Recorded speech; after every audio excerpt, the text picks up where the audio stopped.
Okay. Marami pong nasa studio natin ngayon. Attorney, 23 po sila sa pangunguna po ni Ma'am Jeannie Naag and Sonia Corpus at humihingi po ng tulong na mabawi po yung mabawi na lang daw po nila yung kanilang mga pera na binayad daw po sa developer na sana ay kukunin nilang kondo. 12 years na po ang nakakalipas pero hanggang sa ngayon ay wala pa rin daw pong na-turn over sa kanila. Kayo po ma'am, nung binili nito, kailan nyo po ba ito binili? Itong kondo? Iba-iba po kasing project ito, attorney. So kami po, ako 2013. Okay. Ako pareho kami 2013. So din. ano po pangalan ng developer ma'am? Major Homes Incorporated. Major Homes. And then ano yung mga kanilang kondo po nga binibenta? Ano mga pangalan? Space project po, yung mga condomitel po. Ano yun? 3 yun sa Manila. Space U-Belt, Space Marcelino, and Space Romualdez. Okay. And then meron po sa Silang, Monteluce. Okay. And then may house and lot po ba yun? Subdivision? Ay, subdivision. The firm. The So firm. lahat dito iba-iba. May iba dito bumili sa Space U-Belt, Space Romualdez, Space Marcelio, tsaka may iba din. Marcelino. Marcelino, and then may iba din dito nga Monteluce, at saka The Firm. Apo. So lahat to, nung mga binili ninyo, kailan po ba sana yung kanilang target date po nga ma-turnover na po yung Sa property? U-Belt po, it's 2016 supposedly. 2016 daw po. Oo. Ganun din sa Space U-Belt to. Ganon din. Yes. So basically, 2016 din. nung binili 2013, dapat 3 years after to turnover nila. Supposedly Yes, po. Supposedly. So ito po ba yung major homes ay based po sa na check ninyo, license naman sa to sell? Yes po, meron silang license. Okay. So ito ba ma'am yung mga property, yung mga Space U-Belt, Romualdez, Marcelino, at saka yung mga subdivision, ang may ongoing construction naman, like tumatayo naman yung mga Ang building? U-Belt po talagang wala. Wala talaga? Wala talaga. Since 2013? Yes po. Pero yung mga Romualdez? May naumpisahan po. May 6th floor yata. And yung isa lang yata po. 1 floor lang. 1 floor lang. Pero based po sa kanilang prototype or yung blueprint, dapat ilang floor po ba sana yon? Mataas po. High-rise po High yun rise eh. din Opo, siya. high-rise. Okay. Magkano po ma'am yung naibigay ninyong pera na? Yung down payment po, tapos naka-advance ng ilang months. Ilan po Around yung mga down payment niya ma'am? 400, close to 500,000. 492. Sa akin, 547,000. Okay. 1.2. Fully paid. Fully paid na? po siya. Magkano po ma'am yung pag fully paid? 1.5, 1,577,000. Kailan yung nakuha yun ma'am? Yung, Ano po siya na fully paid po siya noong 2016. kasi dapat 2016 sabi ito turnover Turnover. na. Opo. Pero wala. So malaki pala itong down payment, mga almost $500,000 in Yes po. average. Opo. And then, so, di ba 2013 yon, spot yon nga, nung 2013, nung nag-sign kayo contract, down payment agad yan. Yes. So. Tapos, monthly amortization lang. Yes. So. Nga, supposedly by 2016, fully paid. Oo. Okay. Kasi turnover po. Turnover, Oo. 2016.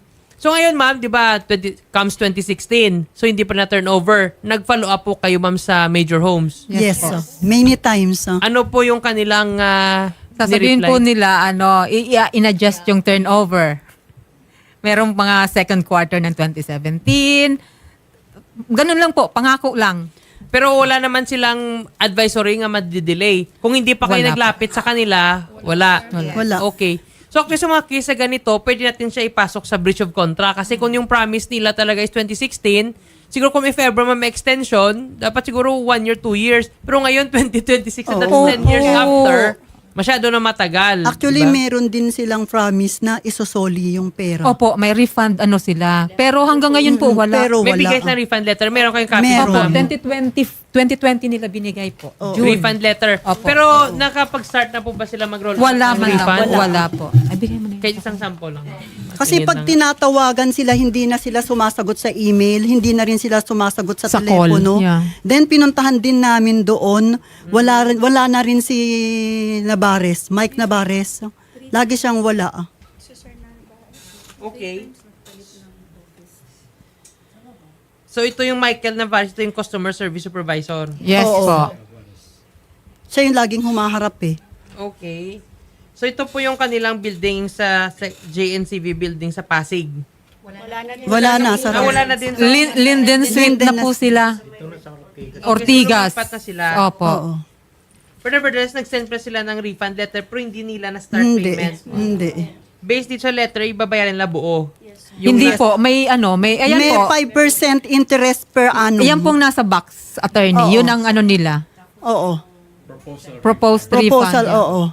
Okay, so bale, ang in tranche siya, 4 tranches, no? Opo. Mag-commence, tapos first pay 15% muna. Tapos 15, tapos remaining 70. Yes. However, tapos, with interest pa, so meaning, dapat, Sila ang nagsabi niyan. Sila ang nagsabi, Oo, interest. Oo, sila with nag-promise interest. na 5% daw per annum ang interest. proposal. Pero wala pa kayo may nakakaitisa, no? Wala, Wala. po. Kasi kahit na tinatawagan, nag-i-email, hindi na rin kasi sila nagre-reply eh. Okay. Sige, try natin din kunin po yung pahayag po ng Major Homes na si Sir kami makausap tayo sa kanilang customer department para po makuha yung kanilang pahayag kung anong reason nila bakit na hindi man lang nila na-fulfill yung kanilang Promise.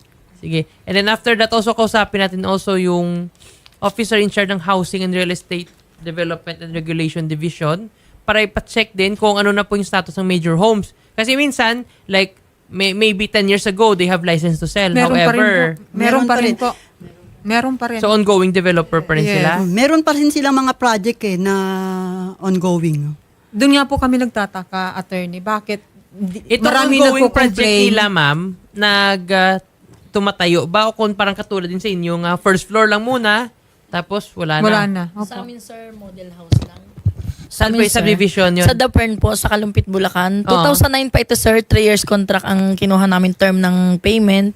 Until now, sir, 3 lang, yung model house lang. Tapos wala na, inayawan daw sa ng contractor. Mhm. Yun, sir. Tapos sabi ko, sir, ilipat na lang kami sa ibang subdivision. So, until now, sir, puro lang i-update kita, tatawagan kita. Ganun lang, sir. Hanggang sa tumagal na. Wala na Okay. pong action.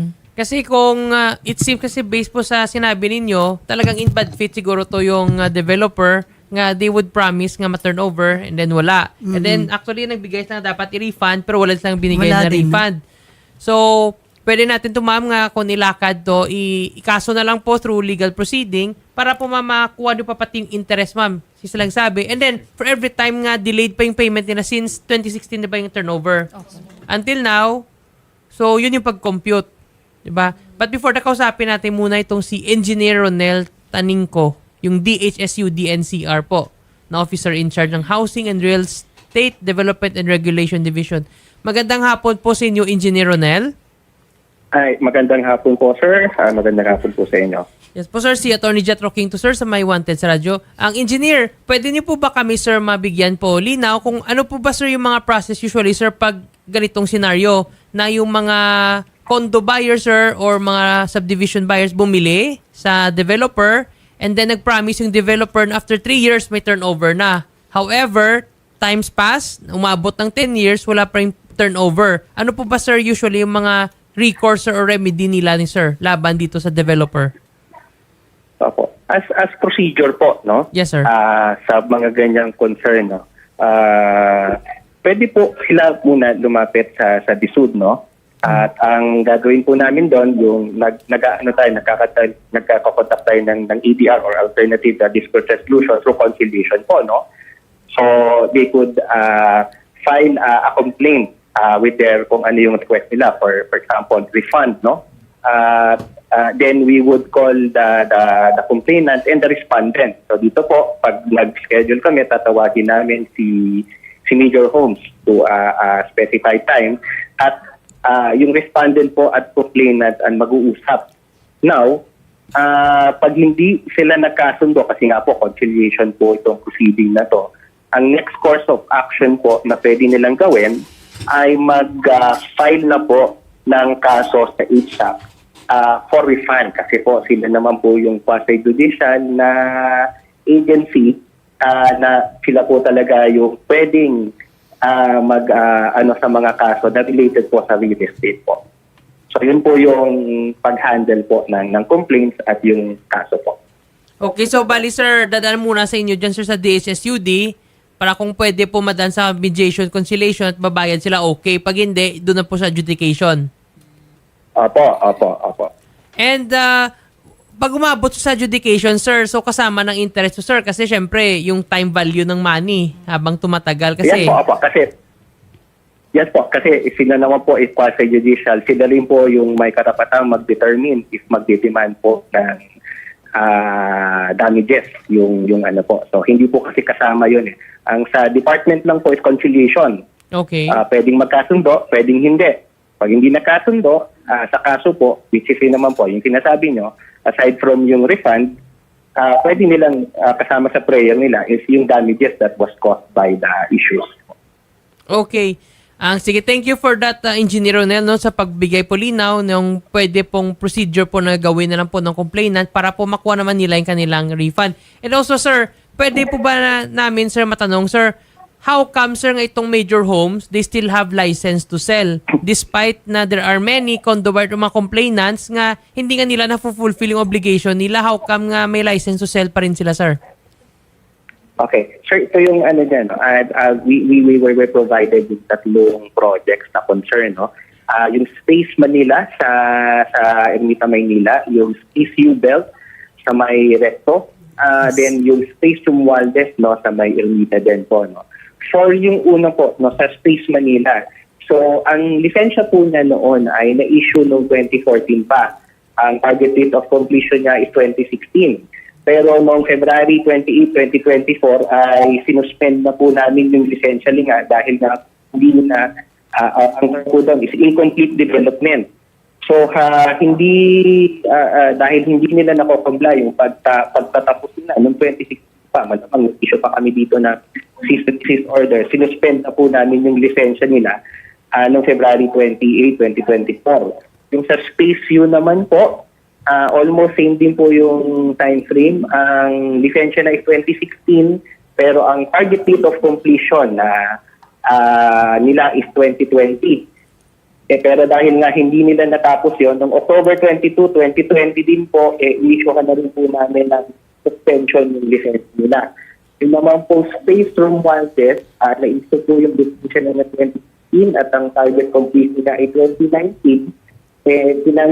Sinuspend na rin po namin yung lisensya nila noong March 5, 2020. So wala na po silang lisensya. Okay. So, bali, sir, basically, sir, itong mga space condominium, sir, it's considered talaga, sir, na wala na, hindi na talaga ito makomplete. Dapat babayaran na nila, i-refund na nila lahat sa kinuha nilang pera sa mga buyers. Kasi cease and desist na yung operation. Full refund po yan. Okay. Under Section 23 po ng PD 957 ang pwede nilang i-claim. So, full refund po yun. And sir, sir, may question kami, sir, kasi yung iba dito sa Space U-Belt kumuha 2013. Yes. So meaning, sir, noong 2013 pa lang, sir, may license to sell itong major homes. Tapos sabi daw is 2016 completion. However, sir, based po sa kanilang sinabit na report sa inyo, is 2016 na daw sila kumuha and 2020 yung target completion. Ano kaya, sir, Yes, reason, po. sir, bakit may discrepancy? Well, baka ito po kasi, yung sa amin po kasi, yung target date of completion po nila is based doon sa sinasubmit nila, no? Sa amin. So, tinitingnan po namin ano yung dapat nilang gawin. So, may time frame na binibigay sila. So, yun yung sinasabi nila na kinukumpit na matatapos. Yun po yung pinalagay nila sa lisensya. However po, hindi naman po namin let's say, yung mga ahente na nagsasabi ng iba o mas maaga pang target date of completion at nilalagay sa kontrata. Dahil nasa kontrata po yan, talagang pwede na rin maghabol sa ang kliyente, pero dahil nga contractual obligation po yung inaano nila, basta contractual obligation po kung panahon noon diretso na po sa ISAC, pero ngayon po kasi tapos na yan. So yun po, no, yung discrepancy po is baka po kasi yun yung gustong para lang mainganyo na mabenta ng mabilis yan yung ahente nagsasabi na ito ay mabibigil.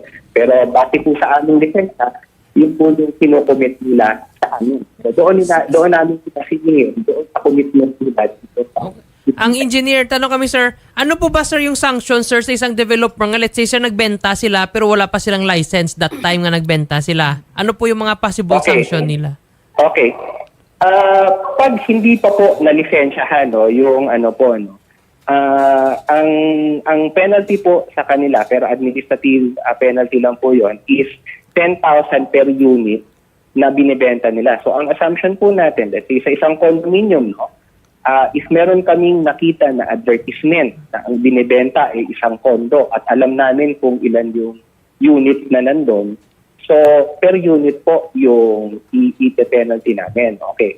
However po, no, dapat lang po mag-ingat din yung buyer sa ganyan. Kaya nga po, ang ina-advise namin din, huwag kayong bibili bago ma-issue ang lisensya. Kasi po, may lumabas na rin po na Supreme Court decision noon pa na kapag bumili kayo bago ma-issuehan ng lisensya, pero biglang ma-issuehan ng lisensya as if yung so may Supreme Court decision na po yan. Pero hanggat hindi po na-i-issuehan ng lisensya or may nag-report sa amin na ito, kahit pa nag-a-apply pa lang yan, at may nag-report po sa amin na ito ay nagbibenta pero wala pang lisensya, bago namin i-issue yung lisensya niya, dapat bayaran muna yung penalties niya before namin i-issue yung lisensya niya. So ang importante po, aware po yung buyer kung may lisensya o wala yung binibili niyang project sa developer. So, bali sir, basically, pag wala silang license to sell itong developer, may administrative sanction sila. Pero pag hindi na ma-complete, dapat may full refund sila sa buyer. Ngayon po, sir, Opo. itong major home, since madami na silang project, Space U, Space Romualdez, Marcelino, and then other pa, Monteluce, The Fern, and lahat to, sir, hindi na nako-complete. So, would it be also, sir, nga, we would advise nga dapat, sir, hindi na sila ibibigyan pa ng license ng DHSUD, itong major homes developer mismo, kasi dami ng project na palpak sila eh. Opo. Meron na po kaming procedure na na-put in place yan noong 2024. Opo. Ito pong major homes, at least dito po sa Metro Manila, at kasi yung lisensya nila po noon kasi HLURB, ang issue, ngayon isud na. No? Ngayon po, may procedure na po kami na kapag may mga gatong mga developer na hindi sumusunod sa mga utos, hindi sila hindi nagtatapos ng project, so hindi issue na namin po, may procedure na po kami na hindi lang kung, let's say, for example, sa Metro Manila, kami alam namin kung may problema yung project nila. So talagang pinapa-comply muna namin bago namin issuehan yung project nila. Ngayon po, pero ito kasi noong 2024 lang po na in place eh. Ngayon po, dahil ito ay nakatag na po na may problema. Developer po tayo, hindi project eh. Ngayon po, ni-raise na namin yung nationwide. So, any project po nila na hindi pa nalilisensyahan ngayon, na ginagamit yung major home, hindi sila malilisensyahan sa bago na ilang project hanggat hindi nila naaayos yung mga naka-lag sa amin na problema. So, hindi na po sila dapat makapagbenta ng bagong project. Okay, hanggat so hindi bali nila sir, ayos basically, yung problema. based sa sinabi ninyo, once nga i-lodge po ng mga complainants to, yung complaint sir, pupunta niya sa DHSUD, i-lodge to, so another pending yan para sa major homes. So unless nga hindi nila to ma-clear, mabayaran ng full refund, they cannot sell another property kasi may mga pending cases sila. Actually, even without that, sa kasalukuyan na po, hindi na talaga ma-i-issuehan ng lisensya kasi po, kasama po yung mga suspension order na i-issue pa namin noong 2020 at 2024 sa mga naka-red flag. So pag nakita namin si major home, hindi na talaga siya ma-i-issuehan ng lisensya noon pa. Okay, so bali sir, right now, currently, itong major home sir, they have no license to sell, suspended. Yung po, suspended. So ang epekto niyon, as if wala siyang lisensya. Okay, so at least clear tayo. So bali ma'am, tama po, yung major homes po wala ng license to sell.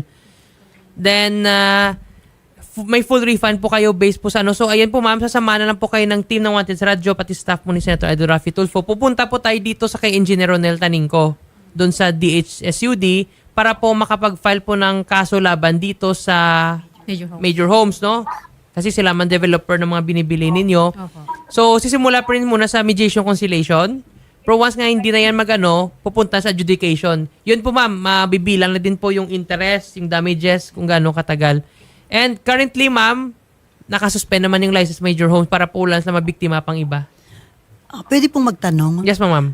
Meron po ba kaming magiging expenses from our pocket pagdating sa abogado, pag pumunta Okay. kami Yun po ang doon? problema Sir, ng karamihan. Okay. Ang Sir Engineer Ronel Tinangco, sir, pag pumupunta ba dyan, sir, nga for adjudication, tapos adjudication, Are they required ba sila kailangan, sir, magdala na sila ng kanilang lawyer? Or their complete affidavit will suffice?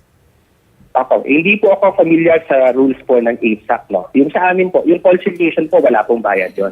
Okay. Pero kasi nga, hindi kasi sure yun, no? Okay. Pero I think po, at least yung sa ASAC po, nas pagkakaroon po, may filing fee. At meron silang procedure na kahit wala kang abogado, pero masusulat mo naman Sige. maayos yung complaint mo Okay. at demand mo, pwede ka pa rin mag-file. Sige Pero aminin po, may filing fee per cases na ipa-file po sa ASAC. Sige po. Thank you for that, Engineer Ronel. Sige po, sir, sasamahan na lang po namin, sir, sa inyong tanggapan dyan para po, sir, masimulan na po, sir, yung process, sir, ng paggasampa ng kaso laban sa Major Homes and makuha na din yung kanilang full refund pati ng interest and damages po nga nakasang-ayon po based po sa kanilang mga years po nga hinintay po na refund. Okay. Okay, sige po. Sige po. Thank you for that, Engineer Ronel Taningco. Okay.